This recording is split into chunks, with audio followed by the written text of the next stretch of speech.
Nous allons parler ce matin d'autorité spirituelle. La parole de Dieu nous dit dans 1 Corinthiens 2, verset 7. Non, nous annonçons la sagesse de Dieu mystérieuse et cachée. Thank you, Father. Celle que Dieu, avant tous les temps, avait préparée d'avance pour notre gloire.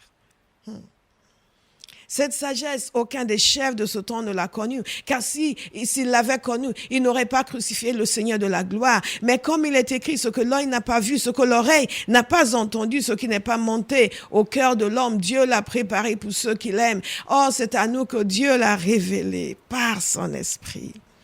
Car l'Esprit examine tout, même les profondeurs de Dieu. Et je vais passer au verset 12. Or, nous n'avons pas reçu l'Esprit du monde, mais l'Esprit qui vient de Dieu, afin de connaître les bienfaits que Dieu nous a donnés par sa grâce. J'ai lu assez rapidement ce passage parce que cela fait des semaines que nous le lisons. Et si là, c'est la première fois que vous l'entendez, je vous encourage à aller voir dans 1 Corinthiens chapitre 2 pour pouvoir le relire vous-même ou tout simplement revoir ce message. La parole de Dieu nous dit ici clairement qu'il y a des choses qui dépassent l'entendement humain. Il y a des choses que les yeux humains n'ont pas vues, que les oreilles humaines n'ont pas entendues. Et ces choses nous ont été révélées par l'Esprit de Dieu. Waouh! Et la parole de Dieu nous dit qu'il s'agit de réalités spirituelles que nous ne connaissions pas.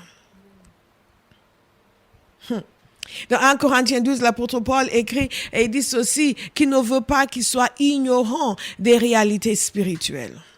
Nous sommes donc en train de parler de réalités spirituelles. Aujourd'hui, nous parlons de l'autorité spirituelle.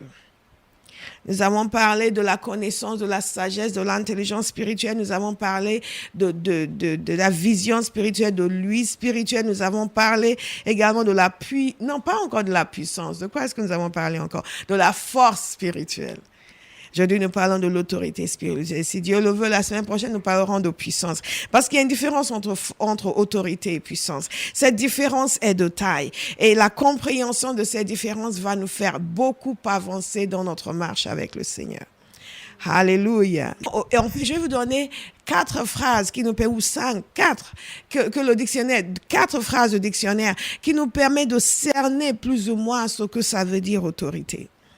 Et ensuite, je vais vous donner la définition que j'avais donnée il y a quelques années quand j'enseignais ce même sujet dans ce qu'on appelait à l'époque le cours de disciples, pas à Bauhaus, dans une autre église. C'était un cours où je formais des gens qui étaient jeunes dans la foi pendant peut-être 3 mois. Avec moi, ça dure longtemps, les formations.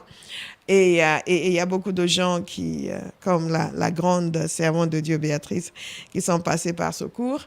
Et j'enseignais sur l'autorité spirituelle. Je passais plusieurs semaines à enseigner sur l'autorité spirituelle. Donc, ce que vous allez avoir ce matin, c'est un condensé. Si le Seigneur le permet, nous aurons peut-être un week-end de jeûne et de prière. Nous allons nous pencher sur l'autorité spirituelle parce qu'il y a beaucoup de choses à dire. L'autorité, tout simplement, est définie comme le droit moral ou juridique, ou la capacité de contrôler quelque chose ou quelqu'un, d'exercer un contrôle. Donc, c'est un droit, une capacité, morale ou juridique, un droit moral ou juridique. Notez bien cela, un droit moral ou juridique, ou la capacité de contrôler ou d'exercer un contrôle, une maîtrise. Ensuite, l'autorité est définie comme le pouvoir de contrôler ou exiger l'obéissance des autres. Notez bien cette définition. L'autorité est aussi définie comme le pouvoir officiel de prendre des décisions pour d'autres personnes et leur dire ce qu'ils doivent faire. Ça, c'est très... Oh, il n'y a que 3 phrases, en fait. Et leur dire ce qu'ils doivent faire. Et la 4e phrase, c'est la définition que j'avais donnée il y a quelques années, c'est le pouvoir d'imposer l'obéissance. D'imposer l'obéissance. Et j'étais très contente d'enseigner à mes élèves alors que nous avons reçu du Seigneur le pouvoir d'imposer l'obéissance au diable, de lui imposer et à ses agents, de leur imposer l'obéissance. Qu'est-ce que je veux dire par cela? Je vous invite à regarder avec moi dans Luc chapitre 7. Ce que nous allons voir dans Luc chapitre 7, c'est d'abord un exemple, une démonstration de l'autorité. Une démonstration de l'autorité de Jésus. Jésus est venu sur terre pour nous sauver, mais aussi sa vie nous montre ce à quoi doit ressembler la vie d'un être humain. Parce qu'il a vécu sur terre comme un être humain qui était pleinement rempli de Dieu, ce que nous sommes censés devenir. Et donc, l'autorité de Jésus est quelque chose de très intéressant. Quand nous regardons le Nouveau Testament, nous ne pouvons que constater à quel point il agissait avec autorité. Je vous dis constamment, quand je lis l'Ancien Testament, je dis, mais Dieu, il se prend pour Dieu. Il dit, ça va être comme ça et c'est comme ça. Et c'est comme ça. C'est exactement comme il le dit. Et dans le Nouveau Testament, nous voyons Jésus qui nous montre ce à quoi ressemble Dieu, manifester une autorité extraordinaire, une autorité inimaginable. Regardons Luc chapitre 7 et nous allons voir qu'il est nécessaire pour nous de comprendre cette question d'autorité. La compréhension de l'autorité va changer beaucoup de choses dans votre vie spirituelle. Beaucoup de choses. Hallelujah. God is a good God. Thank you, Jesus. Dans Luc chapitre 7, après avoir prononcé toutes ces paroles devant le peuple qui l'écoutait, Jésus entra dans Capernaum. Un officier romain avait un esclave auquel il était très attaché et qui était malade sur le point de mourir. Il entendit parler de Jésus et il lui envoya quelques anciens des Juifs pour lui demander de venir guérir son esclave. Ils arrivaient vers Jésus et le supplièrent avec insistance, disant, « Il mérite que tu lui accordes cela, car il aime notre nation et c'est lui qui a fait construire notre synagogue. » Jésus partit avec eux. Il n'était plus très loin de la maison quand l'officier envoya des amis vers lui pour lui dire, « Seigneur, ne prends pas tant de peine, car je ne suis pas digne que tu entres sous mon toit. C'est aussi pour cela que je n'ai pas jugé bon d'aller en personne vers toi. » Ok. Qu'est-ce qui se passe ici? Il veut que son serviteur soit guéri ou pas? Il le veut, mais il dit que le Seigneur ne doit pas venir chez lui. Pourquoi? Regardons. Mais dis un mot et mon serviteur sera guéri. En effet, moi aussi, je suis un homme soumis à des supérieurs et j'ai des soldats sous mes ordres. Je dis à l'un, pars et il part. À un autre, viens et il vient. Et à mon esclave, fais ceci et il le fait. Lorsque Jésus entendit ces paroles, il admira l'officier et se tournant vers la foule qui le suivait, il dit, je vous le dis, même en Israël, je n'ai pas trouvé une aussi grande foi. Jésus était émerveillé. Et ce mot utilisé ici pour décrire son émerveillement, c'est un mot qu'il n'a utilisé que 2 fois. La deuxième fois, c'était son émerveillement face à l'incrédulité des gens de sa ville. Ici, il est émerveillé face à la foi de cet homme. Mais il y a quelque chose qui a motivé la foi de cet homme. C'est sa révélation sur l'autorité spirituelle que Jésus avait sur la maladie. Je prie que quelqu'un reçoive cette révélation aujourd'hui. Cet homme a dit, tu n'as pas besoin de venir jusqu'à chez moi. Maintenant, nous, on aurait fait, Jésus, il faut que tu viennes, il faut vraiment que tu viennes, il faut que tu viennes, que tu le prennes, que tu pries, que tu touches, que tu restes 5 jours. Non, cet homme comprenait que Jésus avait l'autorité sur la maladie, même à distance. Et il a dit, tu n'as pas besoin de venir jusqu'à chez moi. Il envoie les gens, lui dit, tu n'as pas besoin de venir jusqu'à chez moi. Dis simplement un mot. Quelqu'un dit un mot. Un mot. Tout ce qui doit changer dans votre vie, c'est juste un mot. Un mot. Oh, mais ce qui va vous étonner, c'est que ce mot, c'est vous qui allez le dire. Il dit, dis un mot et mon serviteur sera guéri. On pourrait dire comment ça, il va dire un mot et le serviteur sera guéri. Mais parce qu'il comprenait, il dit ceci, moi j'ai des soldats qui sont sous mes ordres. Moi je suis soumis à mes supérieurs et j'ai des soldats sous mes ordres. En d'autres termes, je comprends l'autorité. Quand mes supérieurs me disent quoi faire, j'obéis. Quand je dis à mes subalternes quoi faire, ils obéissent. En d'autres termes, la seule chose qui compte, c'est que tu dises à la maladie quoi faire et elle va obéir. Quelqu'un va dire Alléluia. Alléluia. Ça peut paraître drôle à certains qui pensent que la maladie ne disparaît que sous le scalpel d'un chirurgien ou que à coup de grands renforts de médicaments. Mais nous avons un Dieu qui utilise les médecins, certes, mais qui peut aussi faire son. Et ce centenier, il avait compris que Jésus pouvait, juste en disant un seul mot, guérir son serviteur. Jésus était admiratif. Et bien entendu, il a guéri le serviteur en question. Je veux que quelqu'un comprenne aujourd'hui qu'il y a une dimension spirituelle. Toute cette série, ça nous a amené à devenir des hommes et des femmes de l'esprit, qui fonctionnons dans le monde spirituel, qui ne sont pas limités par les réalités naturelles, mais qui entrons dans le monde spirituel pour saisir les réalités spirituelles, et à partir du monde spirituel, nous changeons les circonstances naturelles. Jésus pouvait dire quelque chose. Un mot n'a pas de chair et d'os. Un mot ne peut pas aller administrer un médicament à la personne. Un mot n'a pas une puissance, entre guillemets, naturelle. Mais le mot que Jésus allait déclarer avait une puissance spirituelle. Le monde spirituel est une réalité. Les paroles que nous disons revêtent une puissance spirituelle. Elle peut être négative ou positive. Les paroles que nous déclarons ont une puissance. Les paroles de Jésus ont une puissance. Cet homme reconnaissait que la parole de Jésus suffisait pour que la guérison s'opère. Et nous avons vu cela d'ailleurs dans le cas de l'officier. L'officier qui était venu pour son fils. Cette fois-ci, c'est pas celui-ci, pas un officier romain, mais qui était venu pour son fils et qui était venu pour demander l'intervention de Jésus en faveur de son fils. Et son fils était en train de mourir. Et Jésus a dit simplement, va, ton fils vit. Et il est reparti. Et il a découvert, il a rencontré des gens le lendemain parce qu'il venait de loin, il venait de très loin. Et il a découvert que le moment même où Jésus a dit ton fils vit, c'est le moment où son fils a été rétabli. L'autorité spirituelle est une réalité. Jésus manifestait cette autorité spirituelle partout. Cette autorité spirituelle était visible partout où il était, partout où il allait, les gens voyaient que c'était quelqu'un qui avait énormément d'autorité. Nous remercions le Seigneur pour son autorité parce que cette autorité a agi, nous aussi, en notre faveur. Et donc, qu'est-ce qui se passe? Jésus manifestait l'autorité partout. Il rencontrait la maladie et on leur donnait à la maladie de partir. Il rencontrait les démons, il leur donnait aux démons de partir. Il enseignait même avec autorité. Les gens étaient étonnés quand il enseignait. Ils disaient, mais lui, il enseigne avec autorité. Pas comme les scribes et les pharisiens. Marc 1, 22, on était frappés par son enseignement, car il enseignait avec autorité et non comme les spécialistes de la loi.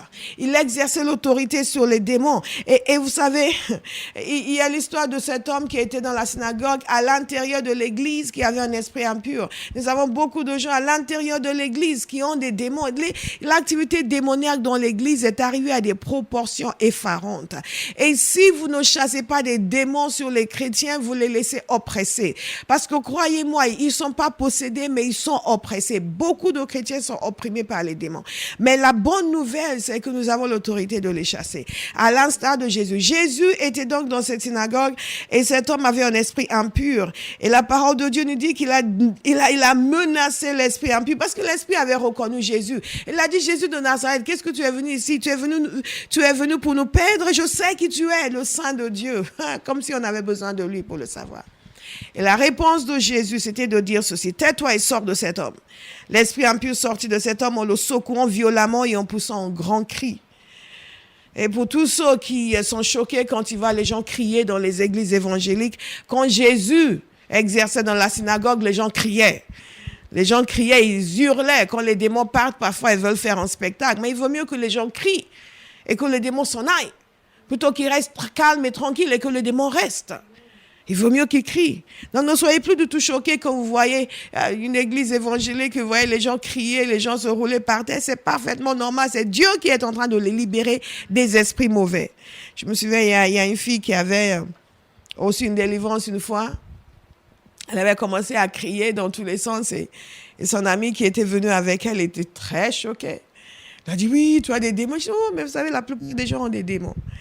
Laissez-la, au moins elle est libérée. Elle est délivrée, c'est ce qui compte. Lorsqu'on est gêné, on n'est jamais libéré et délivré. Et les gens étaient étonnés par l'autorité de Jésus. Ils ont dit, mais il commande avec autorité même aux esprits impurs et ils lui obéissent. Vous avez compris ce que j'ai dit? L'autorité, c'est le pouvoir d'imposer l'obéissance au diable et à ses agents.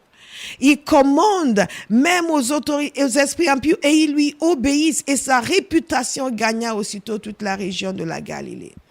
Et Jésus leur a fait comprendre que l'autorité était quelque chose qui était naturel dans le royaume de Dieu. Parce que ceux qui l'accusaient de chasser Belzébub, de chasser les démons par Belzébub, il leur a dit, mais si c'est pas, Matthieu 12, 28, si c'est pas l'Esprit de Dieu que je chasse les démons, alors le royaume de Dieu est venu jusqu'à vous. C'est une des manifestations du royaume de Dieu, le fait que nous chassons les démons. C'est une des manifestations du royaume de Dieu, le fait que nous exerçons le pouvoir et l'autorité. C'est le droit moral, le droit juridique d'exercer le contrôle, le droit juridique d'imposer l'obéissance. Notez bien cette question de droit, de capacité, de droit juridique. L'autorité est quelque chose de juridique. À la différence de la puissance, l'autorité est juridique. C'est un droit qui vous est accordé, un droit moral ou juridique. C'est un droit qui vous est accordé, pas à cause de votre force personnelle, mais parce qu'il y a quelqu'un qui est derrière vous, qui détient toute la puissance, toute la force, et qui a la capacité d'imposer l'obéissance et vous donne, vous délègue ensuite cette autorité. L'autorité donc est quelque chose de juridique. Lorsque nous comprenons que l'autorité est quelque chose de juridique, nous comprenons donc pourquoi Jésus a pu léguer son autorité à ses disciples. Dans Luc 9, verset 9, il nous a dit ceci: Jésus rassembla les 12 et leur donna puissance et autorité pour chasser tous les démons et guérir les maladies. Vous savez, il y a autorité d'abord et puissance. Et cette autorité pour chasser les maladies, les démons, pour guérir les maladies. Et il les a envoyés pour proclamer le royaume de Dieu. Et c'est la même chose dans Luc 10. Dans Luc 10, il envoie les 70. Je pense que je peux vous le lire ici. Il envoie les 70. Et qu'est-ce qu'il dit aux 70? C'est intéressant ce qu'il dit aux 70. Il dit aux 70 d'aller apporter la bonne nouvelle. Dans Luc chapitre 10. Après cela, le Seigneur désigna encore 70 autres disciples et les envoya devant lui, 2 par 2, dans toutes les villes et dans tous les endroits où lui-même devait aller. Écoutez bien ce qu'il leur dit. Il leur dit, la moisson est grande, mais il y a peu d'ouvriers. Priez donc le maître de la moisson d'envoyer des ouvriers dans sa moisson. Allez-y, je vous envoie comme des agneaux au milieu des loups. Ne prenez ni bourse, ni sac, ni sandales, et ne saluez personne en chemin. Dans toute maison où vous entrerez, dites d'abord que la paix soit sur cette maison. Et s'il se trouve là un homme de paix, votre paix reposera sur lui, sinon il reviendra sur vous. Donc il leur dit aussi d'aller et d'annoncer le royaume de Dieu, que le royaume de Dieu s'est rapproché. Ils sont partis et ils ont annoncé le royaume de Dieu. La parole de Dieu nous dit qu'ils sont revenus excités. Ils avaient réussi leur mission. Abba House, nous allons réussir notre mission. Nous allons réussir notre mission. Ils avaient réussi leur mission. Ils sont revenus très, très contents. Et ils ont raconté au Seigneur les choses qui se sont passées. Ils ont dit, Seigneur, même les démons nous sont soumis en ton nom. Jésus leur dit, je regardais Satan tomber du ciel comme un éclair. Vous voyez donc qu'il s'est passé quelque chose de spirituel. Il les a envoyés pour annoncer le royaume. Et sur le chemin, ils ont rencontré des démons. Et qu'est-ce qu'ils ont fait? Ils les ont chassés au nom de Jésus. Et pendant qu'ils chassaient les démons ici sur terre, Jésus voyait Satan tomber du ciel, comme un éclair. Le combat est spirituel, mes amis. Et il dit ceci, voici, verset 19, ça c'est très intéressant. Je vous ai donné le pouvoir de marcher sur les serpents et les scorpions et sur toute la puissance de l'ennemi. Et rien ne pourra vous nuire. Cependant, ne vous réjouissez pas de ce que les démons, de que les esprits vous sont soumis, mais réjouissez-vous de ce que vos noms sont inscrits dans le ciel. Les gens qui sont contre le fait de chasser les démons vont dire, oui, mais Jésus a dit qu'il ne faut pas se réjouir de ça et qu'il faut juste se réjouir du fait que nos noms sont inscrits dans le ciel. Non, il nous donne l'ordre de préférence. Mais c'est bien lui qui leur a donné le pouvoir de chasser les démons. Et remarquez ce qu'il dit ici. Il a dit, les esprits vous sont soumis. Je veux que quelqu'un dise là où il est, les esprits me sont soumis. Les esprits me sont soumis. Dites-le à Abba House. Bien-aimés sur les réseaux, dites-le, les esprits me sont soumis. Dites-le avec assurance. Jésus lui-même a dit, les esprits vous sont soumis. Dis, mais ça ne doit pas être votre joie doit être votre salut. Mais notez quand même que les esprits vous sont soumis. Alors, nous allons voir. Il dit, je vous ai donné le pouvoir de marcher sur les serpents et les scorpions et sur toute la puissance de l'ennemi. Le mot traduit pouvoir dans ce passage, c'est le mot autorité. Donc, littéralement, ce que ça veut dire, c'est que je vous ai donné l'autorité de marcher sur les serpents et les scorpions et sous toute la puissance de l'ennemi. En d'autres termes, ils avaient l'autorité pour arrêter tout ce que Satan pouvait vouloir faire. Que ce soit dans leur vie, que ce soit dans la vie des autres. Quelqu'un va commencer à comprendre à quel point l'autorité est une chose extraordinaire. Parce que nous vivons, la parole de Dieu nous dit que le monde entier est dans les ténèbres, est sous le joug du malin. Si c'est le cas, ça veut dire que nous allons devoir avoir affaire avec les forces de ténèbres dans le courant de notre existence sur terre. Mais si nous partons du principe que Jésus a bien déclaré que ses disciples, les esprits leur sont soumis, vous comprenez donc que vous pouvez vivre sur terre sans être menacé ni terrorisé par le diable. Quelqu'un va dire Amen. Je veux que ça entre dans le cœur de quelqu'un, que la révélation descende dans votre cœur. Parce que c'est un sujet sur lequel beaucoup de chrétiens n'ont pas la révélation. Et vivent encore terrorisés par le diable. Et dès qu'ils ont une mauvaise rencontre, un mauvais rêve, un mauvais quelque chose, pensent que c'est fini pour eux. Non, Satan il vous a testé. Maintenant, il faut réagir. Quelqu'un va dire, je vais réagir. Il est venu vous tester. Il vient tester tout le monde. Maintenant, c'est ce que vous faites après. Comment vous réagissez? Sur les serpents et les scorpions, là, Jésus n'est pas en train de parler des animaux, il est bien en train de parler des esprits méchants, des esprits démoniaques, et sur toute la puissance de l'ennemi. Remarquez que l'ennemi a de la puissance, mais il n'a pas l'autorité. C'est hors la loi. C'est nous qui avons l'autorité. Quelqu'un va dire Alléluia. Il n'a pas l'autorité. La seule raison pour laquelle il a exercé l'autorité sur terre, c'est parce que l'homme lui a légué son autorité. Quand Dieu a créé le ciel, quand Dieu a créé la terre, il a donné l'autorité à l'homme sur la terre. Et quand l'homme s'est laissé séduire par le diable, il a cédé son autorité au diable. Et c'est pour cela que le monde entier reste dominé par le diable. Mais avec l'œuvre de Jésus à la croix, la donne a changé. Je vais vous expliquer quelque chose. Dans Matthieu 12, vous allez nous dire, oui, mais ça, c'est ses disciples à l'époque, ça ne nous concerne pas aujourd'hui, c'est tout le contraire. Dans Matthieu 12, dans Matthieu 28.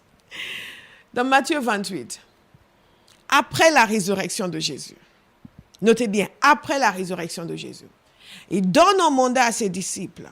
Vous connaissez ce passage, mais je veux que vous le voyez dans le contexte de l'autorité. Il donne un mandat à ses disciples. Il dit ceci. Tout pouvoir m'a été donné. Le même mot, autorité. Toute autorité m'a été donnée dans le ciel et sur la terre. Pensez à ce que ça veut dire. Ça veut dire que le diable n'en a aucune. Ça veut dire que personne d'autre, aucune puissance, aucune force, aucun esprit, aucune divinité, personne en dehors de Jésus n'a le droit d'exercer l'autorité sur la terre et dans le ciel, n'a le droit de décider comment les choses doivent se passer. Réfléchissez-y. Il dit, toute autorité m'a été donnée dans le ciel et sur la terre. En d'autres termes, la vraie autorité pour agir sur la terre appartient à Jésus. Quelqu'un va écouter. La vraie autorité pour agir sur la terre appartient à Jésus. Et à ceux à qui Jésus donne cette autorité. Et donc Jésus dit, tout pouvoir, toute autorité m'a été donnée. Maintenant, allez. Et entre parenthèses, allez donc, faites de toutes les nations des disciples. Baptisez-les au nom du Père, du Fils et du Saint-Esprit et enseignez-leur à mettre en pratique tout ce que je vous ai prescrit. Et moi, je suis avec vous tous les jours jusqu'à la fin du monde. Moi, qui ai toute autorité, je suis avec vous. Je suis avec vous. Je suis derrière vous. Je suis à vos côtés. Je suis avec vous. C'est moi qui ai toute autorité et je vous envoie avec mon autorité et je ne suis pas loin de vous. Je suis avec vous. Lorsque nous annonçons l'évangile, nous le faisons parce que Jésus non seulement nous a dit de le faire, mais nous a donné l'autorité pour le faire. Jésus enseignait avec autorité. Il guérissait avec autorité. Il ressuscitait même les gens des morts avec autorité. Il enseignait, il libérait les gens de la captivité satanique avec autorité. Il faisait tout parce qu'il avait cette autorité. Et il nous a dit, les œuvres que je fais, vous en ferez de même. Et vous ferez même de plus grandes parce que je m'en vais au Père.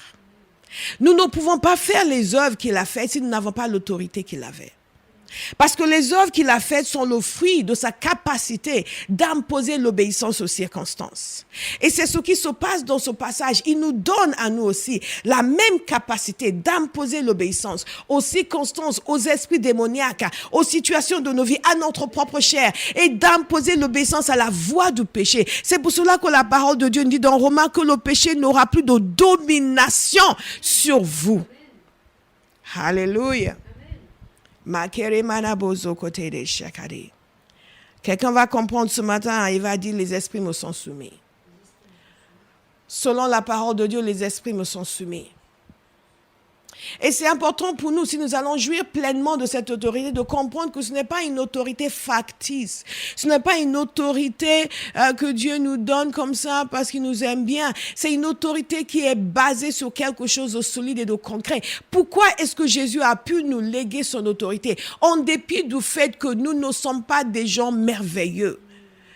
Parce que il s'est substitué à nous à la croix. La même raison pour laquelle il peut nous sauver, c'est la même raison pour laquelle il peut nous donner son autorité. Parce que cette autorité sur la terre avait été donnée à l'homme qui l'a transférée au diable. Et Jésus est venu reprendre cette autorité comme l'homme qui n'avait pas péché et comme celui qui a payé le prix pour le péché de l'humanité. Et il peut maintenant nous transférer de nouveau cette autorité. Mais guerre, moi je reçois au nom de Jésus. Il y a un passage qui est très intéressant dans Colossiens 2, verset 13. Dans Colossiens 2, verset 13, il nous a dit ceci. Il dit, vous qui étiez morts en raison de vos fautes et de l'incirconcision de votre corps, il vous a rendu à la vie avec lui.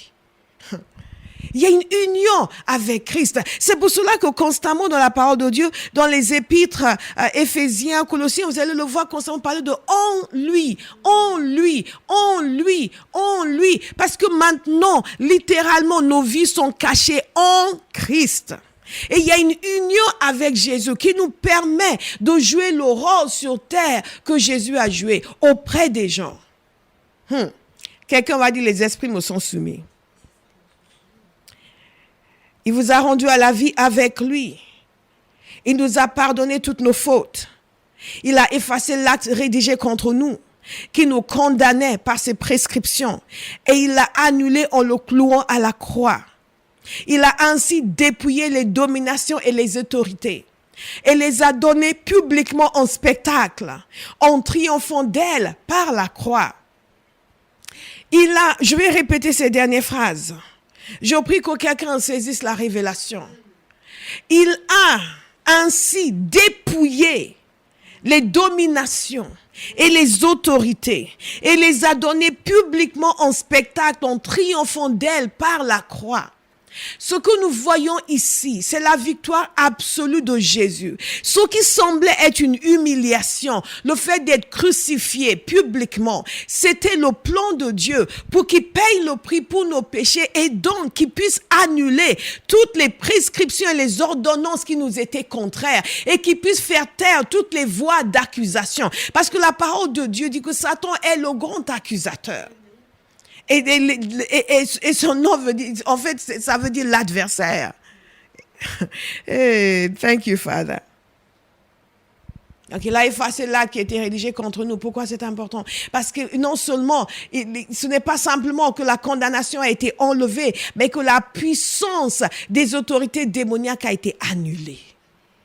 Il les a livrés en spectacle. Il a triomphé d'elles par la croix. Il a dépouillé les dominations et les autorités.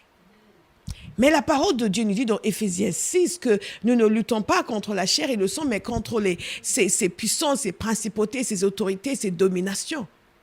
Exactement. Parce que Satan est en hors la loi et ne veut pas s'avouer vaincu, mais il sait qu'il a vaincu. Et c'est là où la question juridique entre en jeu. Jésus les a dépouillés. Mais non seulement il les a dépouillés. Regardez avec moi dans Éphésiens chapitre 1.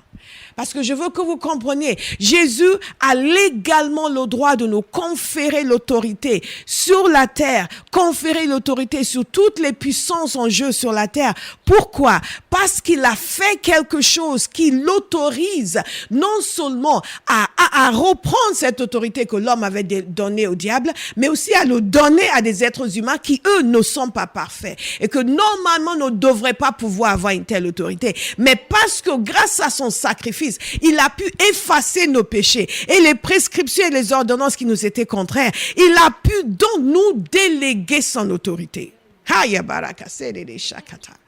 Et moi, je suis béni par ce que je prêche. Je prie que ce soit le cas pour vous. This word is powerful. Regardez Éphésiens chapitre 1. Si vous vivez votre vie dans le livre d'Éphésiens, vous allez triompher dans votre vie chrétienne. Et nous avons une longue série que j'ai faite sur Éphésiens qui a duré presque une année. Éphésiens chapitre 1, verset 15. Nous allons commencer avec la prière de l'apôtre Paul. Il a annoncé des choses précédentes que vous connaissez. Et précédemment, par ailleurs, il nous a dit qu'il nous a bénis de toute bénédiction spirituelle dans les lieux célestes. Et les gens parfois se demandent, c'est quoi ces bénédictions spirituelles dans les lieux célestes? L'autorité en fait partie. L'autorité dans le monde spirituel fait partie de ces bénédictions spirituelles qui sont dans les lieux célestes. Et au fur et à mesure que nous devenons des hommes et des femmes de l'esprit, que nous commençons à fonctionner dans le monde spirituel, nous allons pouvoir puiser tous ces trésors spirituels qui sont là dans les lieux célestes. Est-ce que quelqu'un va dire Amen? Si vous comprenez ce que je suis en train de prêcher, vous allez vivre victorieusement. Quelqu'un va choisir de comprendre. Regardez dans Éphésiens chapitre 1. Verset 15. C'est pourquoi moi aussi, après avoir entendu parler de votre foi dans le Seigneur Jésus et de votre amour pour tous les saints, je ne cesse de dire toute ma reconnaissance pour vous. Lorsque je fais mention de vous dans mes prières, je prie pour quelqu'un ce matin.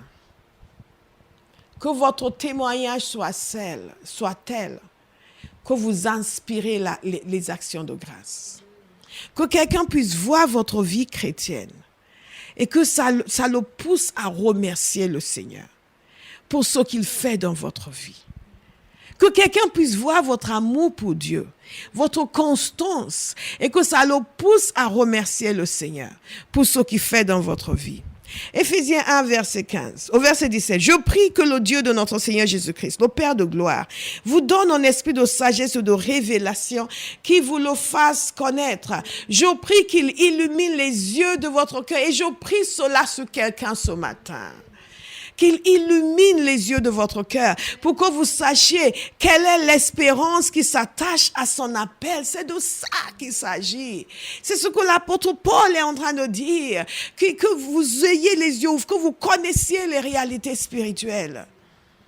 Afin que vous sachiez quelle est l'espérance qui s'attache à son appel? Quelle est la richesse de son glorieux héritage au milieu des saints? Et quelle est l'infinie grandeur de sa puissance qui se manifeste avec efficacité par le pouvoir de sa force envers nous qui croyons? Je me souviens, il y a des années de cela, on passait notre temps à décortiquer ce passage, à le mettre en petits bouts pour mieux le comprendre. Parce que quand vous lisez d'un seul trait, que vous compreniez l'infinie grandeur de sa puissance qui se manifeste avec efficacité par le pouvoir de sa force envers nous, et on passait notre temps à le décortiquer, à regarder différentes traductions, à regarder les versions originales pour pouvoir mieux saisir. Parce qu'apparemment, c'est important pour nous de le saisir. L'apôtre dit, c'est ce que je prie pour vous, que vous puissiez comprendre cette dimension de puissance et toutes les ramifications de cette puissance. Et donc, nous passions notre temps à écrire les différentes petites phrases et chercher les mots grecs correspondants et chercher dans les traductions pour mieux absorber et saisir cette infinie grandeur de sa puissance qui se manifeste avec efficacité. Arababa, par le pouvoir de sa force, pas envers nous qui croyons. Retenez ceci, Dieu est puissant. Quelqu'un va dire, ok, d'accord, j'ai compris, Dieu est très puissant. Et que cette puissance a été libérée de façon exponentielle pour sortir Jésus du tombeau, pour le ressusciter. Et cette puissance a été libérée et il a dépouillé les autorités et les dominations. Il les a humiliés. Il a libéré sa puissance, une puissance extraordinaire et inimaginable. Il a sorti Jésus de là, il l'a ressuscité. Et en le ressuscitant, il a mis à mal tous les projets du diable contre l'humanité. Wow! Et non seulement il l'a sorti de là, mais il l'a aussi élevé.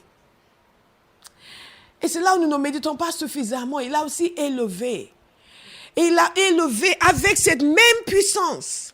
Il a élevé au-dessus de toute domination, de toute puissance, de toute souveraineté et de tout nom qui peut être nommé. Non seulement dans le monde présent, mais encore dans le monde à venir.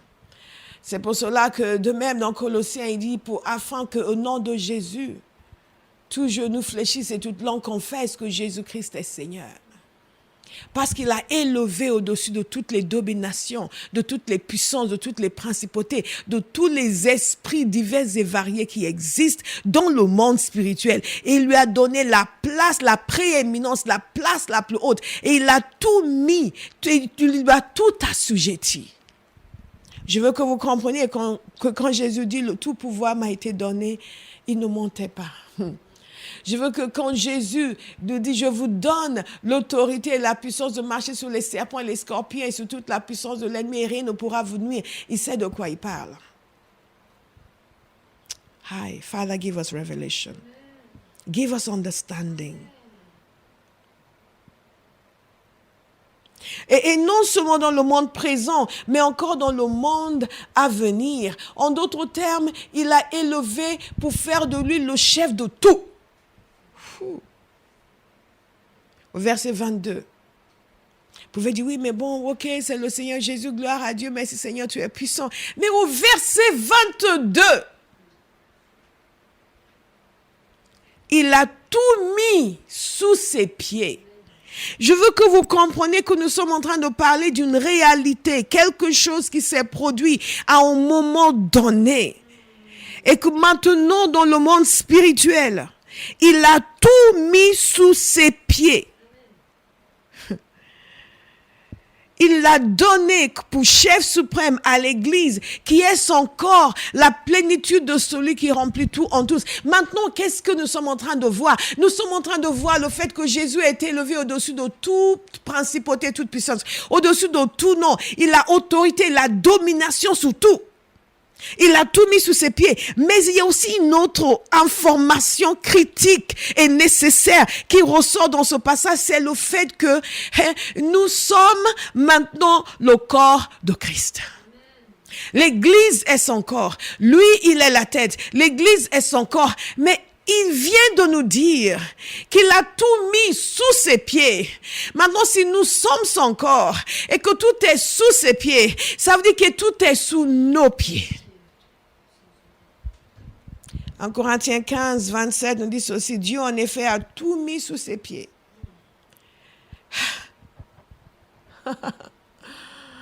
Et il nous dit l'évidence, bien sûr, mais lorsque Dieu dit que tout lui a été soumis, il est évident que c'est à l'exception de celui qui lui a soumis toutes choses. À l'exception du Père.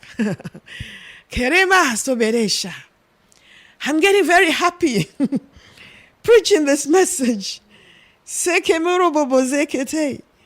Abahaus, si vous n'êtes pas encore joyeux, demandez au Seigneur de vous donner la révélation. Rema karimaro sobodei. Il y a une dimension de révélation dans laquelle nous entrons, où nous commençons à ne voir que des possibilités, où la vie devient transparente et simple. Menkirema, où nous commençons à dire comme Jacob, donne-moi cette montagne. Meris Daboro Sheberega. Il a tout mis sur ses pieds. La position juridique de Jésus, c'est une position de domination totale. Surtout, Jésus n'est pas un prophète comme un autre. Il n'est pas, les chrétiens veulent être gentils avec les gens et ils les envoient en enfer en ne leur disant pas la vérité. Jésus n'est pas un leader religieux comme un autre. Il est celui qui a domination sur tout ce qui existe et qui existera.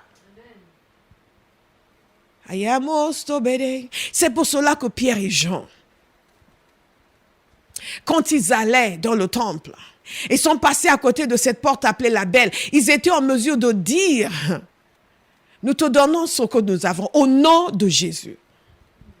Parce qu'ils ont compris que tout lui a été assujetti. Et que tout ce qui lui est assujetti nous est assujetti si nous fonctionnons comme ses représentations, ses représentants juridiques. Ses représentants sur la terre. Jésus est à la droite de Père, mais il est aussi avec nous et il nous a mandatés. Lorsqu'il dit « Oh mon nom », ce n'est pas simplement en disant « Jésus, Jésus, Jésus, Jésus ». C'est avec cette révélation de qui je suis et en m'étant soumis, en acceptant d'aller « Oh mon nom » à ma place comme si c'était moi.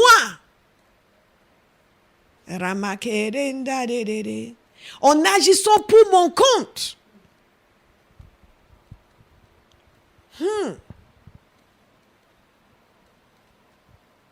Et vous savez ce qui est merveilleux dans tout ça? Regardez avec moi dans Éphésiens chapitre 2. Encore un témoignage. Je prie que quelqu'un reçoive la révélation ce matin. Il y a des fois, vous êtes en train de prêcher, tout ce que vous avez envie de faire, c'est vraiment pleurer de joie. C'est que Dieu est tellement bon. Il a pourvu à tout pour nous.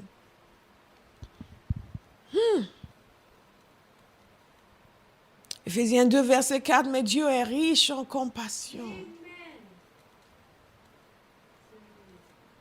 Aïe.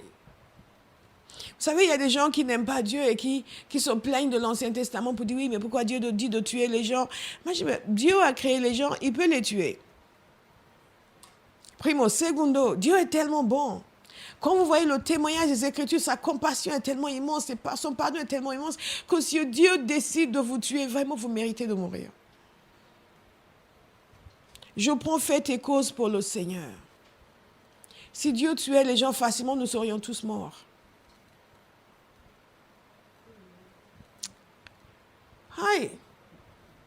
Il est un Dieu de justice. Parce que même les habitants de la terre de Canaan qui ont fini par être enlevés par Josué et leurs armées, Dieu avait dit à Abraham qu'il leur donnait leur pays plus de 400 ans auparavant. Et il leur a dit, mais leur péché n'est pas encore arrivé à son comble. En d'autres termes, Dieu laisse aux gens le temps. Et il savait qu'ils n'allaient pas se repentir, qu'ils allaient devenir de pire en pire, en pire, en pire. Et donc, lui-même, il s'astreint à sa propre justice pour dire, il y a un temps pour juger, et hors de ce temps pour juger, je ne peux pas juger. Il y a des facteurs qui amènent le jugement, et si ces facteurs n'existent pas, même si je ne supporte pas leur comportement, je ne peux pas les juger. Donc, quand Dieu juge quelqu'un, c'est que vraiment, il a dépassé les bornes. Mais Dieu est riche en compassion. À cause du grand amour dont il nous a aimés. Nous qui étions morts en raison de nos fautes, il nous a rendus à la vie avec Christ, ce qui ressemble à ce que je vous ai lu dans Colossiens chapitre 2. C'est par grâce que vous êtes sauvés. Écoutez attentivement le verset 6. Il nous a ressuscités et fait asseoir avec lui dans les lieux célestes en Jésus-Christ. Nous venons de lire dans Éphésiens 1 qu'il l'a fait asseoir à sa droite dans les lieux célestes, au-dessus de toute domination, de toute autorité, de toute puissance, de toute souveraineté et de tout nom qui peut être nommé, non seulement dans le monde présent, mais encore dans le monde à venir. Il l'a fait asseoir à sa droite. Jésus est assis à la droite du Père. Il règne et domine sur tout. Mais dans Éphésiens 2, verset 6, il nous dit, il nous a ressuscités et fait asseoir avec lui dans les lieux célestes en Jésus-Christ. Hey! Donc, Jésus est assis à la droite du Père. Et nous sommes en esprit assis avec Christ. Nous aussi avons notre place dans les lieux célestes. Si nous avons notre place en esprit dans les lieux célestes, c'est parfaitement normal que nous puissions exercer l'autorité spirituelle. Quelqu'un va saisir. Il a dit, les esprits me sont soumis. Il a fait cela afin de montrer dans les temps à venir l'infinie richesse de sa grâce, toutes ces infinies. Aïe. Par la bonté qu'il a manifestée envers nous en Jésus-Christ. L'infinie richesse de sa grâce. La grâce est déjà extraordinaire. Mais sa grâce est riche. Mais elle n'est non pas riche. Sa richesse, la richesse de sa grâce est infinie. Et il voulait montrer cela. Donc, il nous a donné quelque chose qui dépasse notre imagination au point où nous avons même aujourd'hui du mal à le concevoir. Il nous a donné quelque chose que nous ne pouvons jamais, mais jamais mériter. Si c'était contenté de juste nous pardonner, ce serait plus que suffisant. Mais il nous a pardonné. Il a effacé tout ce qui nous était contraire. Il a enlevé à Satan son pouvoir d'accusation contre nous. Et après, il nous a donné autorité. Il nous a fait asseoir avec lui en Jésus-Christ dans les lieux célestes.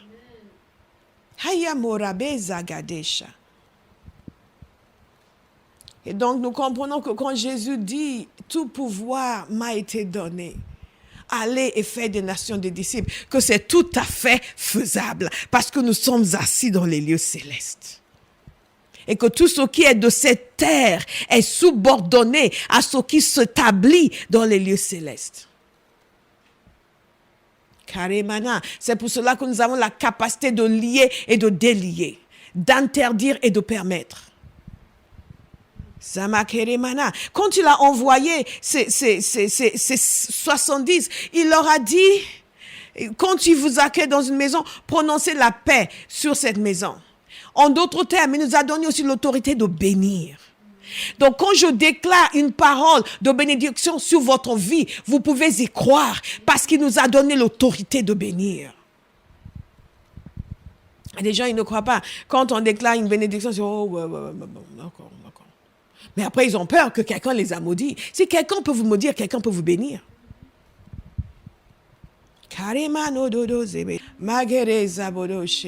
Pendant que nous t'adorons, le Père, que la révélation soit versée dans nos cœurs.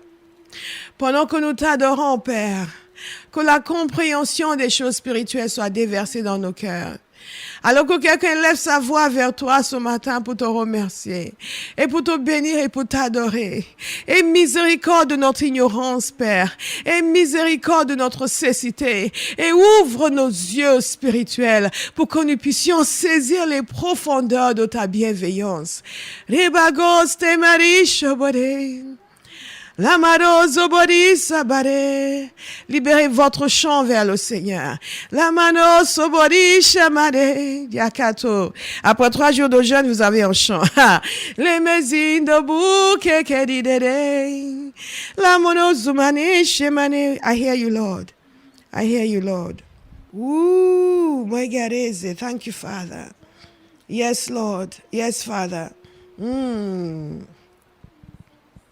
Jesus, you are worthy, Savior, you are worthy. You alone are worthy to be praised. Father, have mercy on our ignorance. Open our eyes to see. Ouvre les yeux de quelqu'un ce matin pour voir. Miséricorde. Miséricorde. Miséricorde. Open our eyes to see. Shedi da zodi de zando. Mekenda mologu de zi.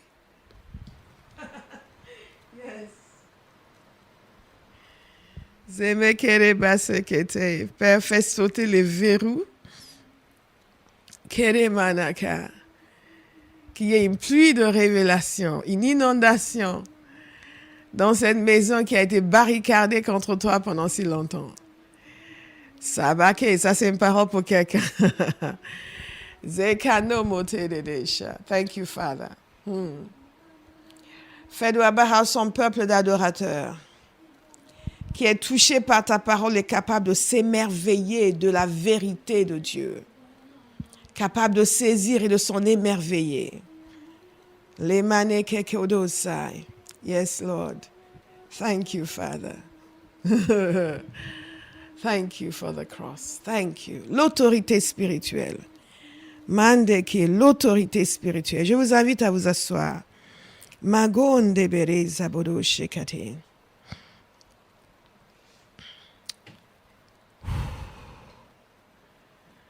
Si nous exerçons l'autorité, nous exerçons l'autorité sur quoi? Nous n'exerçons pas l'autorité sur nos voisins. Nous n'exerçons pas l'autorité pour contrer la volonté de quelqu'un. L'autorité de Dieu, ce n'est pas la dictature. Nous voyons que même Dieu ne nous traite pas en dictateur. Nous n'utilisons pas l'autorité spirituelle pour contrôler la vie des gens et les obliger à faire ce que nous voulons. Là, ça devient de la sorcellerie. L'autorité spirituelle, c'est pour régir notre propre vie. L'autorité spirituelle, c'est agir dans nos circonstances. Arrêter ce que Dieu n'a pas envoyé dans notre vie. Stopper certaines situations qui sont contraires à la volonté de Dieu. Il est important pour nous de comprendre que tout ce qui se passe sur la terre n'est pas la volonté de Dieu. Et souvent, les chrétiens subissent des choses qu'ils devraient rejeter parce qu'ils pensent que si ça se passe, c'est que Dieu le veut. Ce n'est pas vrai. Si je viens aujourd'hui, je vois notre conductrice de louange émérite en face de moi, si je dépose ce micro et que je vais lui donner 2 ou 3 gifles très fortes, vous ne pouvez pas dire que c'est Dieu qui le veut. Karababazoko, je vous donne cet exemple extrême parce que vous savez que je suis une femme de paix. Pour que vous compreniez que tout ce qui se passe sur la terre n'est pas la volonté de Dieu. Et parce que nous n'avons pas compris notre autorité, nous avons subi des choses en disant que le nom de l'Éternel soit béni. Le nom de l'Éternel sera toujours béni. Mais n'attribuons pas au Seigneur ce qui ne vient pas de lui. Parfois, les gens subissent des défaites, des choses terribles dans leur vie et ils disent que c'est parce que Dieu le veut. Dieu ne le voulait pas. Dieu ne le voulait pas. Et donc, c'est important pour nous de comprendre cela. La parole de Dieu nous dit que Satan est comme un lion. Il cherche qui dévorer. Et vous devez dire, je ne serai pas dévoré. Il se promène. Il cherche qui dévorer. Ce qui veut dire qu'il y a une dimension d'action satanique qui est contraire à la volonté de Dieu sur la terre. Il y a des choses qui se produisent qui sont parce que Satan a décidé de dévorer quelqu'un. Qui ne se produisent pas parce que Dieu voulait faire quelque chose de mal à quelqu'un. C'est important pour nous de comprendre ce que la parole de Dieu nous dit dans ce sens. Parce que sinon, nous allons laisser notre autorité de côté, nous allons pleurer, et nous allons penser que nous sommes des gens bien parce que nous avons accepté de souffrir pour Jésus. Vous savez que je ne suis pas contre la souffrance. Je vous exhorte continuellement à accepter de souffrir pour le Seigneur. Mais nous souffrons pour le Seigneur lorsque nous annonçons l'évangile, lorsque nous le servons et que nous sommes persécutés. Nous ne souffrons pas pour le Seigneur lorsque Satan vient mettre le cancer sur nous. Ça, ce n'est pas souffrir pour le Seigneur. Ça, c'est une attaque massive contre notre vie et notre destinée. La maladie, ce n'est pas souffrir pour le Seigneur parce que Jésus nous a libérés de ce joug. C'est important pour nous de comprendre dans quel cadre nous exerçons notre autorité et la nécessité d'exercer notre autorité. Beaucoup de gens veulent nous faire accepter certaines choses dans nos vies. On nous dit oui, mais c'est le Seigneur qui le veut. Ce n'est pas vrai. Dieu a sa manière de nous travailler et je peux vous assurer, Dieu sait comment vous travaillez. C'est parce que nous ne sommes pas encore soumis à cette action de Dieu que nous pensons qu'il nous travaille avec la maladie. Non, si vous avez besoin il va vous apprendre quelque chose, mais il ne vous l'a pas envoyé. Mais Dieu sait comment nous travailler. Vous pouvez être devant le Seigneur. J'ai dit que l'année où j'ai accepté l'appel du Seigneur était l'année la plus malheureuse de ma vie. J'étais plus malheureuse cette année-là que l'année où mon père est décédé. Parce que je ne voulais pas accepter. Et Dieu revenait à la charge. Et quand je venais prier, je sentais la pression de l'esprit. Et j'étais malheureuse, pas parce qu'il me giflait ou il me battait, mais juste à cause de ce déchirement à l'intérieur de moi. Que toutes mes émotions étaient contraires. Toute cette année-là, j'étais là. Je sentais le poids, je sentais et je ne voulais pas. Okay, vous n'êtes pas comme moi, vous avez toujours voulu prêcher l'évangile. Gloire à Dieu. Donc, comprenez bien, Dieu n'a pas besoin de nous envoyer une maladie pour nous apprendre quelque chose. Il y a ce qu'on appelle the dealings of God. Il y a les actions de l'esprit dans le lieu secret où il vient parler, où il vient exercer sa pression sur notre âme, où il vient donner ses exigences et notre âme réagit contre et il insiste, et il insiste, et il insiste et nous ressentons cette douleur à l'intérieur. Nous ressentons là comme si quelqu'un nous avait frappé. Mais c'est pire encore. Parce que c'est la main de Dieu qui est lourde sur vous, qui dit, tu vas me suivre. Mais il n'est pas dictateur, il ne nous oblige pas, il ne vous prend pas physiquement pour vous déposer sur une estrade, mais en micro-entrement, parle. Non, il va rester jusqu'à ce que vous acceptiez de vous laisser convaincre. Donc je veux que vous compreniez que Dieu a ses moyens de nous travailler. De nous travailler. Et nous exerçons l'autorité sur notre propre corps. Nous exerçons l'autorité contre la maladie. Vous savez, ce que vous dites, l'autorité que vous exercez, ce que vous dites sur vous, est fondamental. Il y a un domaine particulier où j'ai déclaré en continu la parole de Dieu sur ma vie. Sur mon être. Et j'étais étonnée un jour. Et c'était quelque chose qui est contre nature, pas contre nature, mais que la plupart des gens ont dit oui, mais c'est pas possible. Un jour, je prie avec une amie intercesseuse, une servante de Dieu, elle m'a appelée de Londres, et nous prions ensemble, elle a commencé à prophétiser sur moi. Il a commencé à me dire exactement cela pour dire, voilà, ça, c'est bon. Ça, Dieu te dit que c'est bon. Ça, c'est bon. Ça va se passer comme ça va se passer. Exactement ce que je confessais sur ma vie. Je déclarais la parole de Dieu sur moi. J'exerçais l'autorité de Dieu sur ma propre vie, sur mon propre corps, sur ma propre destinée. Voilà ce qui va se passer. Ça ne va pas se passer comme les gens attendent. Ça ne va pas se passer comme ceci qui est normal, entre guillemets. Voilà comment ça va se passer en conformité avec la parole de Dieu. Et je savais que Dieu m'avait entendu. Elle a dit texto ce que je disais. Nous exerçons l'autorité sur le péché. Nous exerçons l'autorité sur nous-mêmes, sur le péché. Le péché n'aura plus de domination sur vous. C'est ce que nous dit la parole de Dieu. Donc, quand nous sommes nés de nouveau, nous avons l'autorité de Christ. Aïe, Makota. Et vous dites, oui, mais avant, je volais beaucoup, je ne sais pas si je vais pouvoir arrêter. Décide que tu vas arrêter. Tu as l'autorité sur toi-même pour arrêter. Tu décrètes et déclares que je ne volerai plus jamais. Tu exerces ton autorité et tu dis, à partir de ce jour, plus jamais de vol. À partir de ce jour, tu me dis, tu sais pas, Jésus m'a donné autorité. Non, plus jamais. C'est fini. Je dis souvent aux gens que leur problème, c'est qu'ils sont trop indulgents vis-à-vis d'eux-mêmes. Ils se caressent dans le sens du poil, ils se cajolent. Je ne vais pas me cajoler pour finir en enfer. Non, je suis comme l'apôtre Paul. Je traite durement mon corps. S'il faut prier, je vais prier. S'il faut prier la nuit, je vais prier la nuit. S'il faut me tenir quelque chose pour rester éveillé, je le ferai. Ah non, le Seigneur ne demande pas autant que ça. Le Seigneur ne demande peut-être pas autant que ça, mais Satan demande autant que ça. L'autorité, comme Jésus, il exerçait l'autorité sur les circonstances. Il exerçait l'autorité sur les maladies. Il exerçait l'autorité sur les démons. Nous aussi. Nous aussi. Il exerçait l'autorité sur les démons. Nous aussi. Nous aussi. Quelqu'un a dit moi aussi. Abraham dit moi aussi.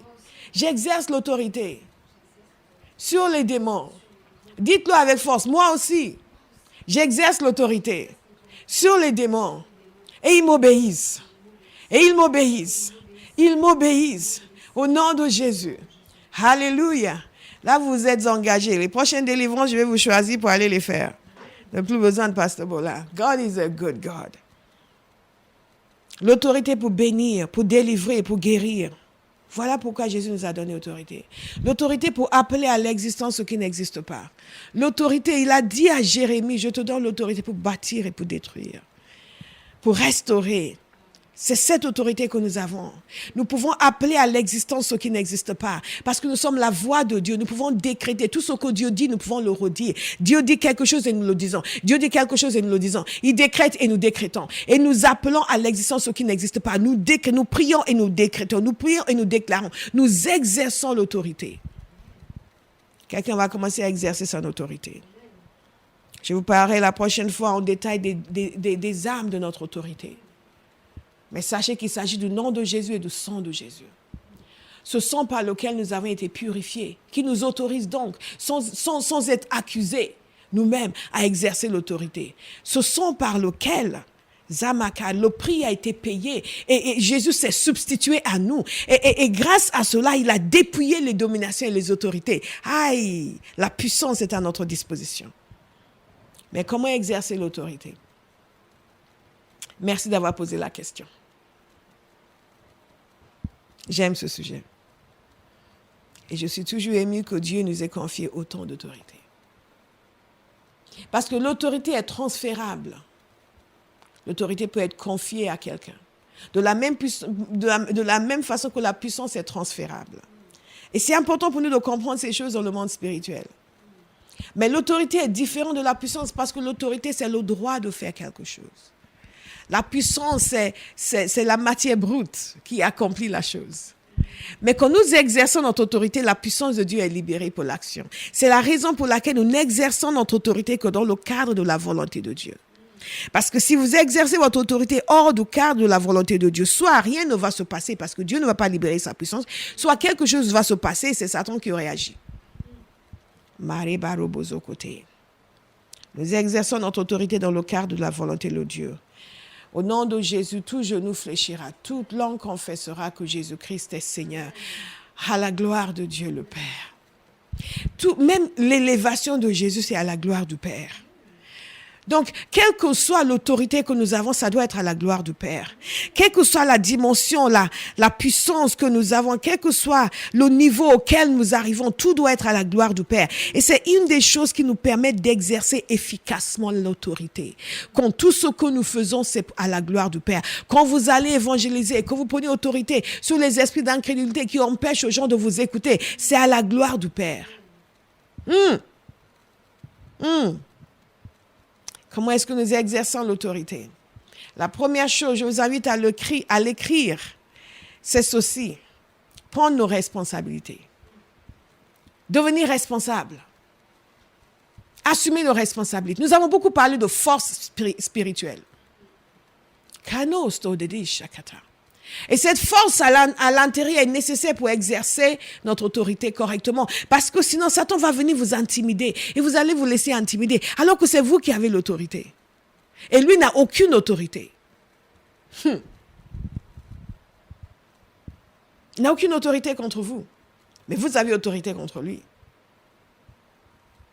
Et parfois, nous ne comprenons pas cela parce que nous ne nous voyons pas comme Dieu nous voit. Nous nous voyons comme les autres nous voient, comme nos frères et sœurs nous voient. Le petit dernier, lui. Assumez notre responsabilité. Méditez encore sur tous les messages de ce week-end et entrez dans une dimension de force spirituelle qui va vous permettre de comprendre que Dieu va agir quand vous parlez.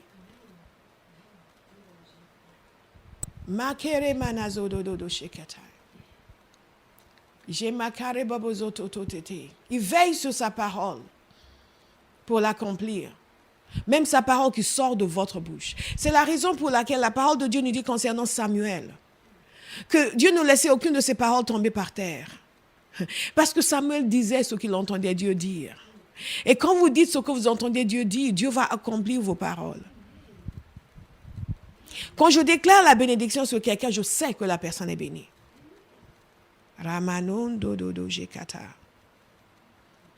Assumez vos responsabilités, assumez votre responsabilité, participez activement. Il faut faire ce changement où je ne suis plus une victime. Je suis maintenant devenu dangereux, revêtu de l'autorité de Christ. La deuxième chose, c'est ceci. Le monde spirituel fonctionne par connaissance. Je vous l'ai déjà dit. Le monde spirituel fonctionne par connaissance. Le monde spirituel fonctionne par révélation. Votre action, votre efficacité dans le monde spirituel n'est pas que fonction de ce à quoi vous avez droit, mais de ce que vous savez. Vous pouvez y avoir droit, mais si vous ne le savez pas, il y a quelqu'un qui va vous le voler. Vous savez, moi, j'étais dans des internats. Et moi, j'étais plutôt dans un bon internat. Un internat catholique pour jeunes filles. Très sympathique. Mais je sais qu'il y a des gens qui étaient dans des internats publics, qui étaient dans d'autres types d'internats, qui avaient d'autres histoires à raconter. Et vous arrivez avec toutes vos provisions que vos parents vous ont données, votre petite valise remplie de provisions, remplie de lait. À l'époque, c'était le Nido. Pour ceux qui savent que j'aime le Nido, ça date. Je sais, tous ceux qui ont grandi en France ne savent pas ce que c'est le Nido. Allez savoir. Avec le mackerel, des maquereaux, des boîtes de sardines, des biscuits. Il y a une amie de ma mère qui m'appelle jusqu'à aujourd'hui, Nido. Elle demande à ma mère, et Nido, elle va bien? et ils arrivaient avec leur petite valise. On était tout petits, avec leur petite valise remplie de leurs provisions. Et après vient un senior. What's that? Give it to me. Ou bien c'est doucement.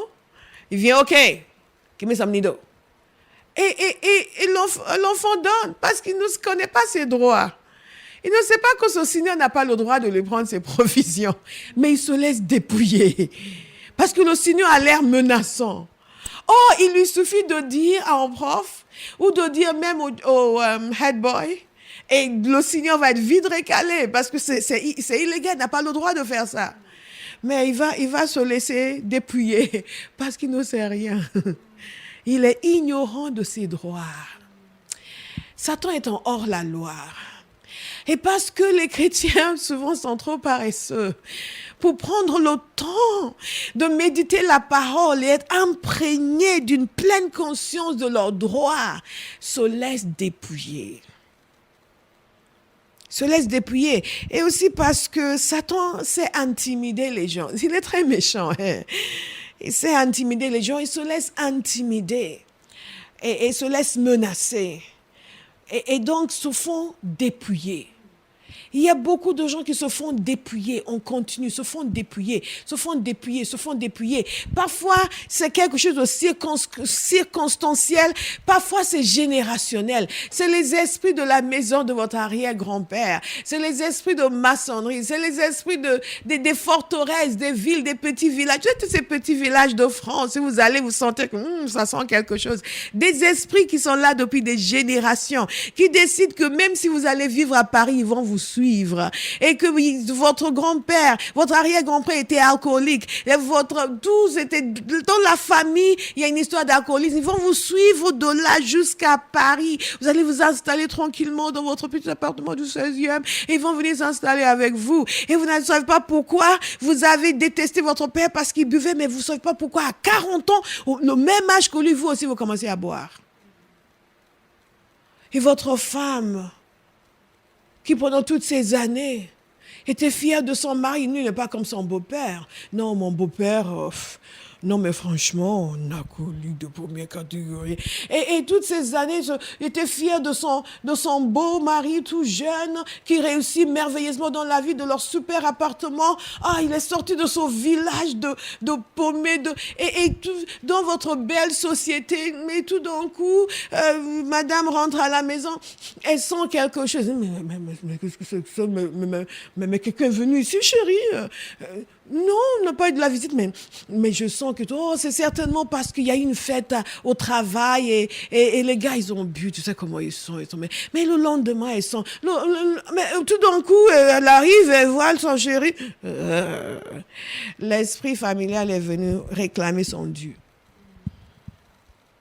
Maintenant, si cet homme se convertit, il va prier, il va donner sa vie au Seigneur. Parce qu'il est chrétien, il va arrêter. Ou du moins, il va essayer. Mais il va sentir ce combat en continu, cette lutte en continu. Comme si la bouteille avait une vie en elle-même. La bouteille va devenir comme une belle femme. Il va la regarder et dire, hey, entre son épouse et son épouse qui va le voir. Qu'est-ce que tu fais? Qu'est-ce que tu regardes? Tu vas pas te remettre à boire. Mais non, chérie, on est en Christ maintenant. Mais il vit sa vie torturée parce que cette chose continue de le réclamer. Et s'il arrive dans un endroit où tout ce qu'ils font, c'est mettre une espèce de pommade sur la blessure, en pensant sur la blessure qui ne guérit jamais, et il croit que non, il n'y a pas d'esprit, ces choses-là n'existent pas, il faut juste qu'il se maîtrise, donc ils vont lui donner toutes sortes de choses, et il ne sera jamais délivré. Mais cet homme, lui-même, a autorité. S'il comprend ce que nous sommes en train de voir ce matin, il peut lui-même se lever pour dire, tous ces esprits générationnels, vous disparaissez de ma vie. Je prends autorité, j'ordonne que vous arrêtiez de me torturer, de me menacer. Karimana bozokote. Peu importe d'où ils viennent. Je donne un exemple qui est plutôt contemporain. Parce que si je vous donne ici un exemple du genre, le père Lester Sumrall, il avait fait la délivrance d'un enfant aux Philippines. C'est un des pires cas de possession qu'il a connu. Et cet enfant apparaissait et disparaissait à volonté. Parce qu'il y avait un démon qui était capable de faire disparaître l'enfant. Et les gens étaient consternés. L'enfant était là, tout d'un coup, il n'était plus là. Ils l'ont appelé pour venir faire la délivrance. Karimana Seka. Il a aussi fait la délivrance d'une fille. Je pense que cette histoire est dans un de ses livres. Il a fait la délivrance d'une fille. Tout le pays était au courant de cette histoire. Est-ce que c'était quel pays d'Amérique latine? Ça va me revenir. Et tout le pays était au courant de cette histoire. Une personne qui était mordue par des démons. Et on voyait des morsures sur son corps. Ça se voyait, mais on ne voyait pas qui la mordait.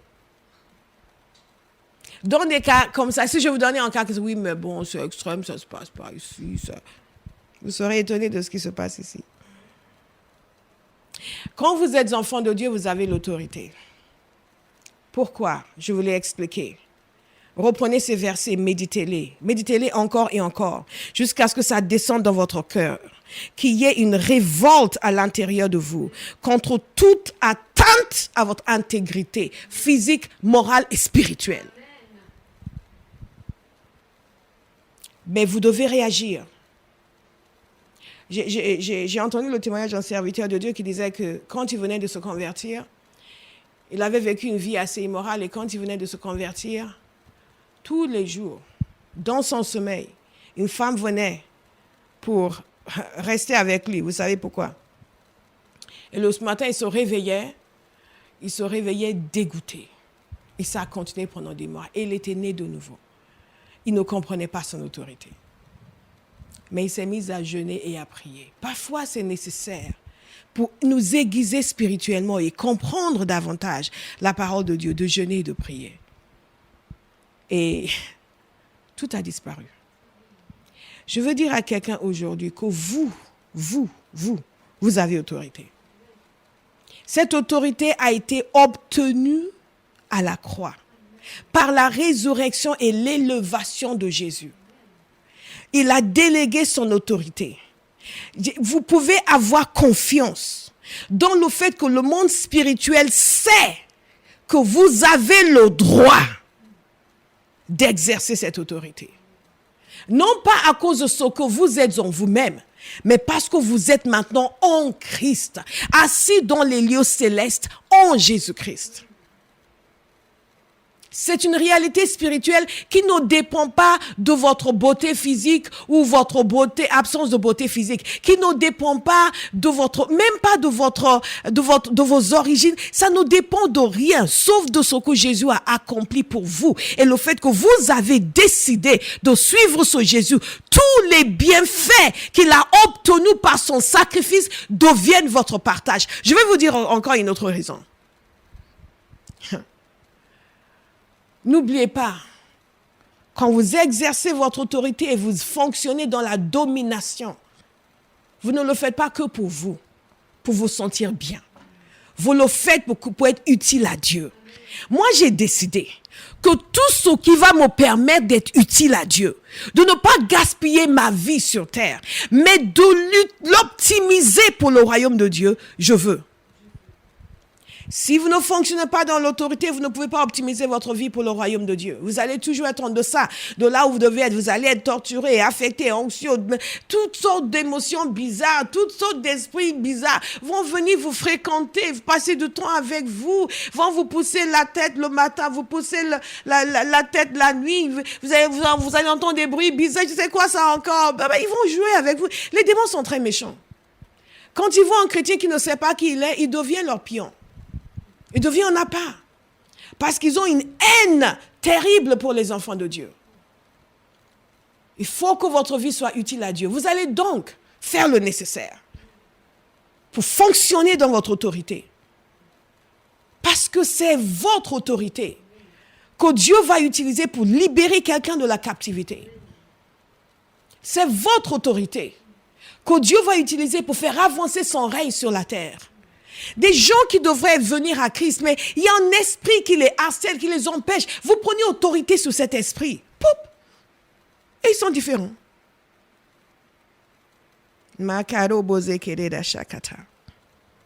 Je veux que vous compreniez que ce ne sont pas des choses théoriques. Il s'agit de nos vies. Beaucoup de gens vivent, ils ont peur de ci, ils ont peur de ça. Oui, mais attention, parce que si tu fais ça, ça va t'arriver. Ah! Qui vous le dit? Nous sommes libérés de la peur et de la crainte.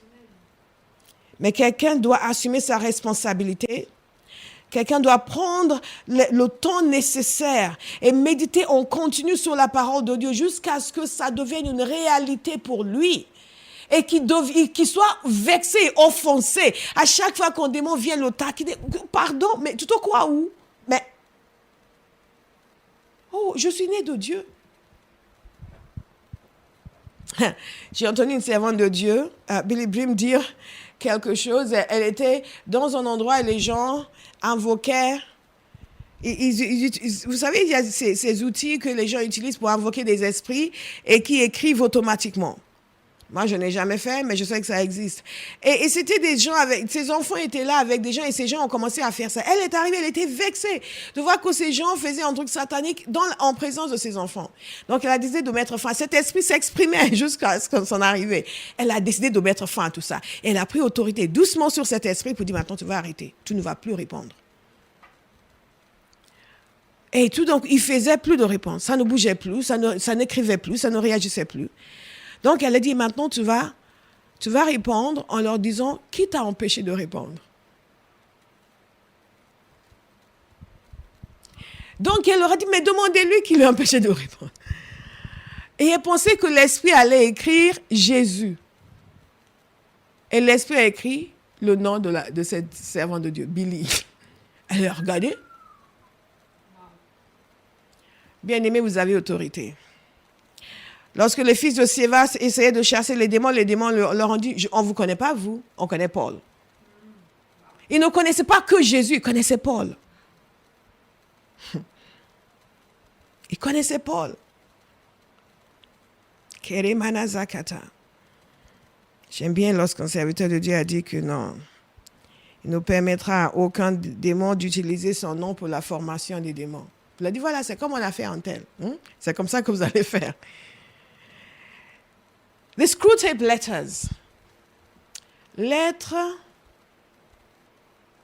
Les Screwtape Letters, en français, c'est lettre d'un démon à son neveu. Je ne sais plus que à son neveu. C'est ça le titre en français? Je vous encourage vivement à lire ce livre. Ce livre a été écrit par C.S. Lewis, que beaucoup connaissent, de l'autre siècle, et qui, en grand penseur chrétien, et il a fait une simulation d'une conversation entre deux démons. Et le démon principal, le démon senior, instruisait son démon neveu sur la manière de tacler les chrétiens et sur la manière d'attaquer quelqu'un qui devait venir à la foi, mais pour empêcher qu'il vienne à la foi. C'est très intéressant parce que il y a des années de cela, j'étais à une conférence avec une collègue qui se dit très agnostique, presque athée, et je lui ai annoncé l'évangile, bien sûr, et du coup, elle a commencé à me parler des Screwtape Letters. Ça, c'est quelqu'un de très rationaliste, mais elle a lu ce livre parce que c'est un classique de la littérature anglaise. Elle a lu ce livre et ça l'a frappée. Elle a dit, mais tu sais, en fait, en lisant ça, je me suis un peu reconnue. Je me suis reconnue dans ce qu'il disait de dire comme argument à l'autre pour l'empêcher de se convertir. Et de l'amener à raisonner de telle façon. Et c'est reconnu sa façon de raisonner. Et ça l'a un peu secoué quand elle a dit, est-ce que, oh non, ce n'est pas vrai. Mais je veux que vous lisiez ce livre pour que vous compreniez qu'il y a un monde spirituel qui est réel et qu'il y a vraiment une action concertée et organisée contre ce monde pour dominer spirituellement dans ce monde. Que Dieu nous a donné l'autorité de dominer nous et nous devons utiliser notre autorité pour libérer les captifs. Nous devons utiliser notre autorité pour amener les gens à la connaissance de Christ. Monsieur J.A. Macmillan, dans son livre sur l'autorité du chrétien, il écrit ceci. Pour retenir fermement la conscience de ces choses, il faut une acceptation quotidienne de ce fait. Chaque matin, comme un de nos premiers actes d'adoration, prenons notre position avec Christ et rendons grâce à Dieu pour tout ce que cela implique. Nous devons constamment nous rappeler que nous sommes assis dans les lieux célestes, bien au-dessus des puissances de l'air, et qui nous sont assujettis. Alors que par la foi, nous apprenons à utiliser le nom de Jésus et l'autorité de Jésus, nous allons voir les forces spirituelles céder le terrain et obéir de telle sorte de façon à nous surprendre. Je suis en train de faire une traduction à vue. Alors que nous demeurons proches de lui dans la prière pour l'avancement de son royaume. Nos prières vont ressembler moins à des pétitions et vont commencer à manifester notre autorité spirituelle. Une autorité spirituelle qui ne connaît aucune frontière nationale, mais qui, sans peur, lie les forces des ténèbres dans toutes les parties du monde. Je vous invite à réécouter. Mais ce qu'il est en train de nous dire ici, et c'est ce que je vais vous dire, comment exercer cette autorité dans le contexte de cette révélation, c'est que chaque jour, prenez l'habitude de vous rappeler qui vous êtes en Christ, de remémorer ces passages, de les redire, d'y penser de nouveau, de les méditer, de les inclure dans vos prières et de remercier le Seigneur pour cela. Tout à l'heure, nous nous sommes arrêtés et nous avons remercié le Seigneur. Prenez l'habitude de remercier Dieu constamment. Parce qu'il vous a libéré de la captivité des ténèbres et il vous a donné autorité dans ce monde, l'autorité spirituelle. Troisième point, il faut être sous autorité. ce centenier a dit, moi je suis un homme sous autorité, j'ai des hommes sous mon autorité. Nous devons être entièrement soumis à Dieu. C'est pour cela que Jacques 4, 7 nous dit ceci, soumettez-vous donc à Dieu, mais résistez au diable et il fuira loin de vous. Il y a une relation de cause à effet. Pourquoi beaucoup de chrétiens ne peuvent pas exercer l'autorité? Parce qu'ils ne sont pas soumis à Dieu. Ils ne font qu'à leur tête. Ils vivent comme ils veulent. Ils ne vivent pas dans la sainteté. Ils font ce qu'ils ont envie de faire. Ils ne respectent rien. C'est Seigneur, parle-moi, touche-moi, bénis-moi. Mais ils ne respectent pas les principes de Dieu.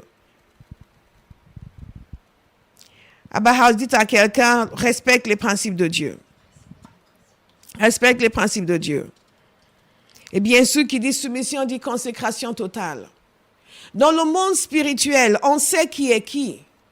Nous nous regardons comme ça, naturellement, nous ne savons rien. Mais même nous, les humains, Dieu nous ouvre les yeux et nous pouvons discerner des choses sur les gens. Nous pouvons regarder quelqu'un et voir certaines choses dans sa vie. Imaginez ce que les esprits peuvent voir. Et il y a des fois où vous dites quelque chose, ils ne vous écoutent pas à cause de votre vie.